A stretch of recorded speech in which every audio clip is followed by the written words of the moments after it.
સુરતના ડિંડોલી વિસ્તારમાં ગૌચરની જમીનને લઈને સરપંચ અને ડેપ્યુટી મેયરના પુત્ર વચ્ચે વિવાદ થયો છે। આ વિવાદનો વિડીયો સોશિયલ મીડિયામાં વાયરલ થતા રાજકારણમાં ગરમાવો આવ્યો છે। સુરતના ડિંડોલી વિસ્તારમાં ગૌચરની જમીનને લઈ ડેપ્યુટી મેયરના પુત્ર અને સણિયા ગામના સરપંચ વચ્ચે ઉગ્ર બોલાચાલીનો એક વિડીયો સોશિયલ મીડિયામાં વાયરલ થયો છે। ભાજપના અંદરો-અંદર નેતાઓની લડાઈના વિડીયો જોઈ લોકોમાં ખૂબ જ પ્રશ્નો ઉઠ્યા છે।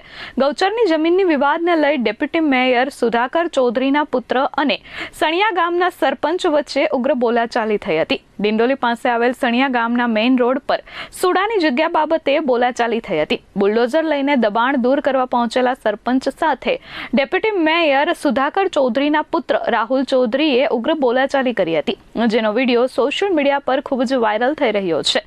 ભાજપના અંદરનો જ આંતરિક વિખવાદ જગજાહેર થતા લોકોમાં ખૂબ જ ચર્ચાએ જોર પકડ્યું છે। હાલ આ વિડીયો વાયરલ થતા રાજકારણ ગરમાયું છે। સરકારી ગૌચરની જગ્યા ઉપર કેટલાય વખતથી એમનો ગેરકાયદેસર રીતે કબજો હતો। અમે વારંવાર રજૂઆતો કરી, સમગ્ર ગામના લોકો રજૂઆત કરવા સરપંચ પાસે જ આવે। ઘણી વખત મને ગ્રામજનોએ ત્યાં આવીને રજૂઆતો કરી કે ભાઈ ગૌચરણનું જે સરકારી ગૌચરણ પર દબાણ છે એ તમારે દૂર કરાવવું જોઈએ।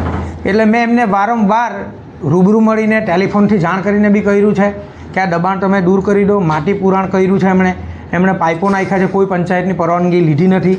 રહી વાત ખેડૂતે બી એમણે પોતાને જે પાર્ટી પ્લોટ માટે જગ્યા ભાડે આપી છે, ખેડૂતે બી એમણે કીધું છે કે આ તમે આ જગ્યા ખુલ્લી કરવી જોઈએ, તો છતાં એનું બી નથી માનતા। અને બીજું, જે જગ્યા ઉપર પાર્ટી પ્લોટ માટે એમને જે ખેડૂતે ભાડે જગ્યા આપી છે એનો રસ્તો છે જ નહીં સરકારી રેકોર્ડ ઉપર બી।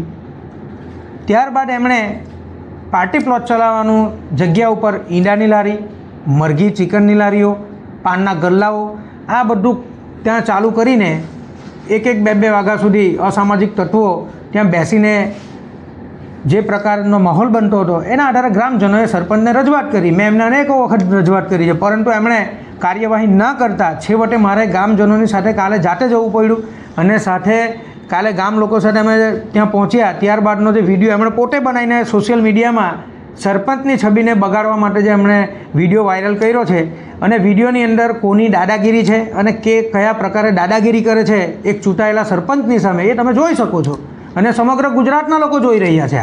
ઓકે, આજે તમે તોડવા ગયા તો તમારે કઈ રીતે સત્તા હોય છે? કદાચ સુડાની વિસ્તાર છે તો સુડાના અધિકારીઓ આવતા હોય કે કઈ રીતે? ગ્રામ પંચાયતની ગૌચરણની જગ્યા જે છે એની સત્તા માત્ર ને માત્ર સરપંચ અને પંચાયતને છે। ગૌચરણની જગ્યા કોઈ પણ સંજોગોમાં એ દબાણ કરવા દેશું નહીં અમે। એ દબાણ કાયદાકીય રીતે આગળ વધીને અમે બધું જ દબાણ દૂર કરીને ટાર ફેન્સિંગ કરીને અમારા ગામની જગ્યાનો કબજો લઈ લેશું અમે। તમે પણ ભાજપમાં છો, આ ડેપ્યુટી સરપંચ છે, ડેપ્યુટી મેયર છે, તો કઈ રીતે આખું આને જોઈ રહ્યા છો? તમે એમને વાત કરી હતી ખરી ડેપ્યુટી મેયર? મેં વારંવાર ફોન કર્યા છે। ગઈકાલે પણ આજે ઘટનાક્રમ બન્યો છે એ બી મેં એમને કીધું છે। મારી પાસે ટેલિફોનમાં પુરાવા છે, 5 ફોન કર્યા છે, મેં બધી વાત કરી છે, પરંતુ એમના જ છોકરાઓ દ્વારા ગઈકાલે સાંજે આ બધી વાતોને સાઈડમાં મૂકીને વિડીયો બનાવીને વાયરલ મારી ઇમેજને બગાડવા માટે એમણે મૂક્યા છે। એટલે મારે આ તમને ખરડો આપવો જ પડે। અચ્છા, અને કોઈ સમાધાનની વાત હોય કે કઈ રીતે બાબતે? સમાધાનની વાતમાં તો સરપંચનું ના ચાલતું હોય, ગ્રામજનો સાથે મળીને જ આગળ વાત કરવાની હોય।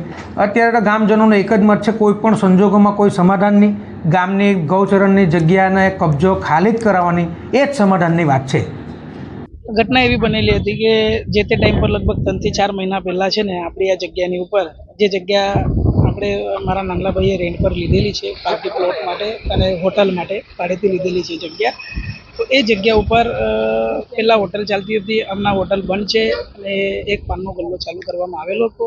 એ જગ્યા અમારી પ્રિમાઇસીસમાં હતી પાનના ગલ્લાની, તો છતાં જસપાલભાઈનો ફોન આવ્યો કેમ કે આપણા ગામની હદમાં આપણે પાનનો ગલ્લો ચાલુ નહીં કરવાનો, આપણે પાનનો ગલ્લો બંધ કરી દીધેલો હતો।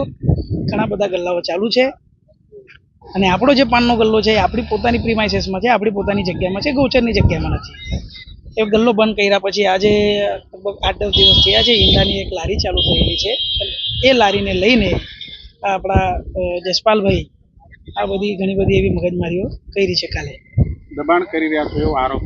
ના સાહેબ, કઈ દબાણ નથી, દબાણનો વિષય જ નથી, દબાણનું નામ પણ નથી। આ ખોટો આક્ષેપ કરવામાં આવે છે। અગર અમારું દબાણ કરવાનું અગર જસપાલભાઈ એમ કહે છે કે ડેપ્યુટી મેયરના છોકરાઓ અહીંયા દબાણ કરે છે તો તમે જાતે વિઝિટ મારી છે અહીંયા ને તમે આજુબાજુનું બધું જોઈ શકો છો. ઘણી બધી જગ્યાઓ ગૌચરમાં છે, એ જગ્યા પર તો પાઇપ પણ નથી લાગેલા, ડાયરેક્ટ પુરાણ છે. પાણીનું નિરાકરણ જ નથી, સોલ્યુશન જ નથી. વરસાદમાં માણસ શું કરશે? દબાણ અમારું નથી, આજુબાજુવાળાઓને ઘણી બધી જગ્યાઓ પર દબાણ કરેલું છે. એ જસપાલભાઈને એ દબાણ દેખાતા નથી. Bureau report S24 news Surat.